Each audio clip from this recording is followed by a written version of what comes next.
Hello, fellas. I got this question from Anthony Vasquez, and it seemed like it would be a question that a lot more people might be interested, so I figured I would do a video about it. He says, Jaffe, he lists a bunch of games that Xbox Studios has canceled. Phantom Dust, Scalebound, Project Spark. I thought Project Spark came out, but the Avengers, which I guess that was, I know that they were doing that at Crystal, the first person Avengers. I didn't know that was a Microsoft exclusive, but whatever. I would love for you to make a video, he says, give your thoughts on why a company with that many resources has managed to always fuck it up somehow. As someone who has been in the industry for a while, what has to go bad? How is canceling a game better? So there's really kind of two questions here, right? There's the question of why a game would ever be canceled to begin with, and that's an easier thing to answer. Then there's the question specifically about Microsoft, and I don't know the answer for sure, but I can give you my guess. So the first thing is why games get canceled.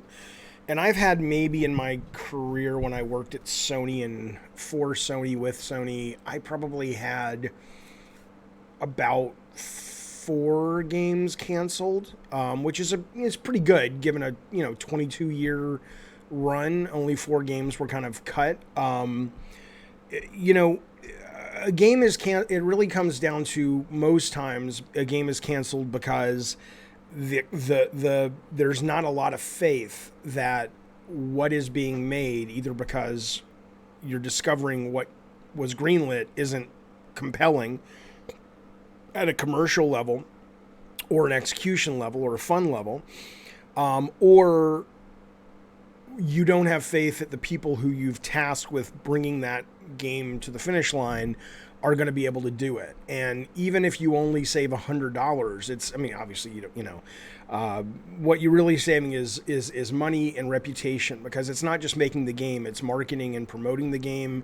And it's also putting out something from first party that may not live up to the level that first party is trying to set, because at least if you're talking first party like Microsoft console, Nintendo, Sony, part of their brand is supposed to be quality, because they're making money off every single game that sells for that hardware, whether they make it or not, whether EA makes it or whoever makes it. And the more people who own a PlayStation or an Xbox or a Switch, the more money they're going to make. And so it behooves them. I use that word. I rarely use that word. I feel like I should get a prize or something. It behooves them, I'll use it again, to make sure that their portfolio, that their spread of titles is desirable, so that when someone walks into a store or goes online to order, do I want a PlayStation, Xbox, or Nintendo system, that's a pretty big selling point. Are the exclusives for that system consistently good, right?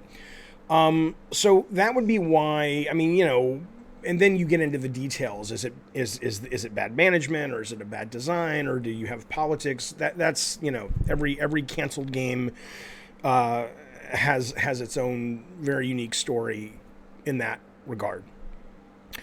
What I'll tell you as it relates to Microsoft, okay, because I was looking at this, I was going through all of their first party stuff from 360, which was obviously so far has been their most successful run at this. Both hardware and to some extent software. I know Halo was Xbox One, but Halo 2 was 1 or 360, I don't know. But anyway, I think 2 was also Xbox One. But anyway,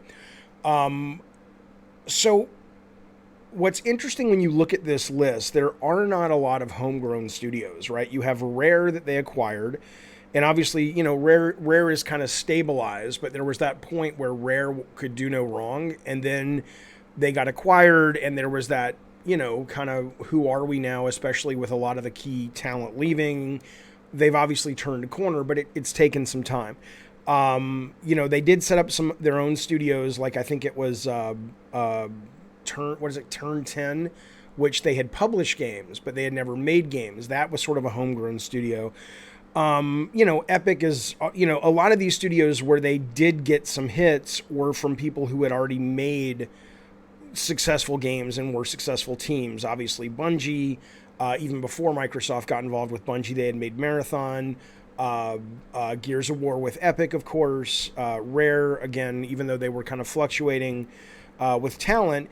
And most everything else except these kind of one-offs were from developers that, weren't proven all that much. Like the I forget what they were called, the what was his name?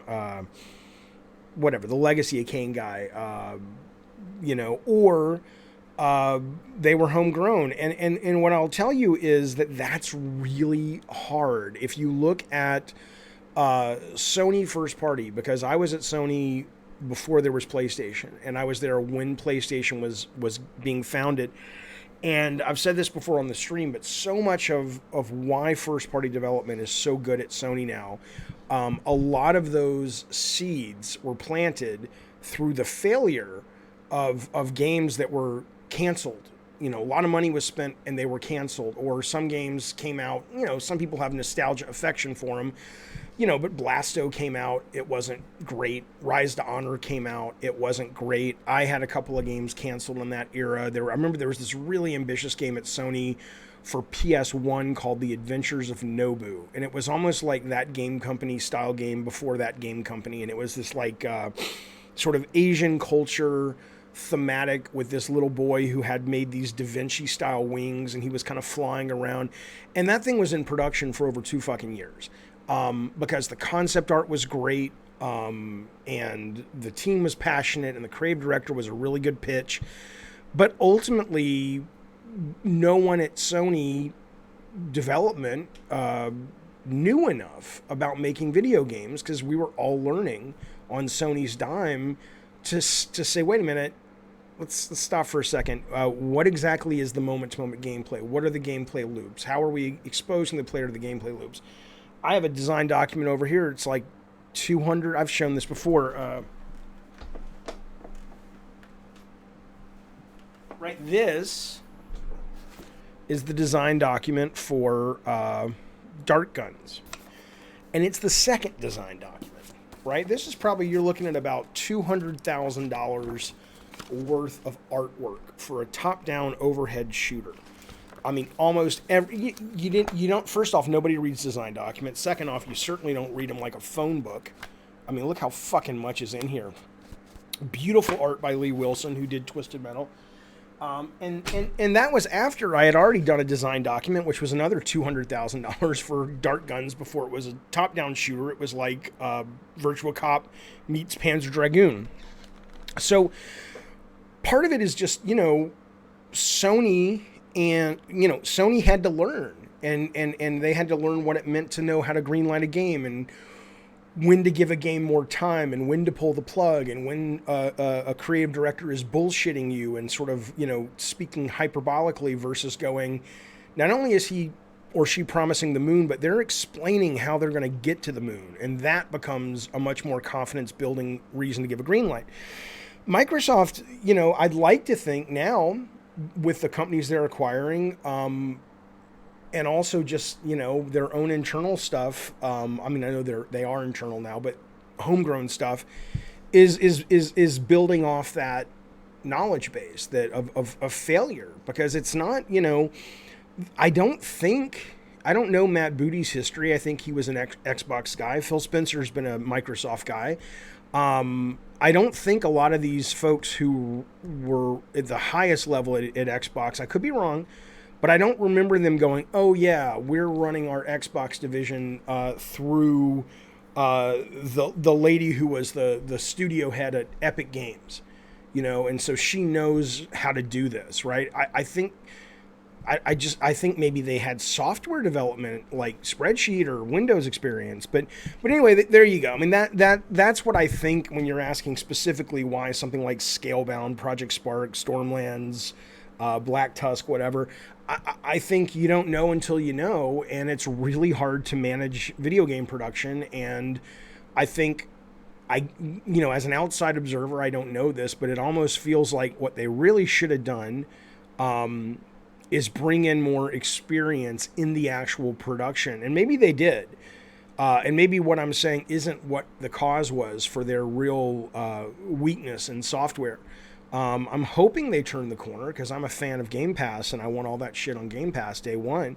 But whether they do or not, I would say, you know, you got to go. You either got to hire executives at a production level that know how to manage the creative process and know what games are and know how to greenlight properly, responsibly, or you've got to get your ass handed to you for a while, like we did at Sony, and just fail. And we had enough successes, we got to keep going.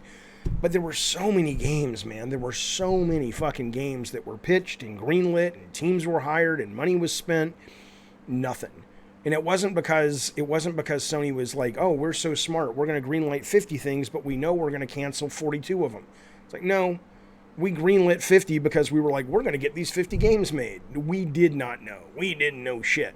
And we learned on their dime, and I'm grateful for that because it was a great education for all of us. And again, if you love Sony first party, like you should because they're great, even if you don't like their specific brand of games, phenomenal production house, that wouldn't exist without all those failures that got created 1994 to, early 2000s. So there you go. I hope that answers your question, Anthony Vasquez, and anybody else who was curious. I'll see you guys later. Bye.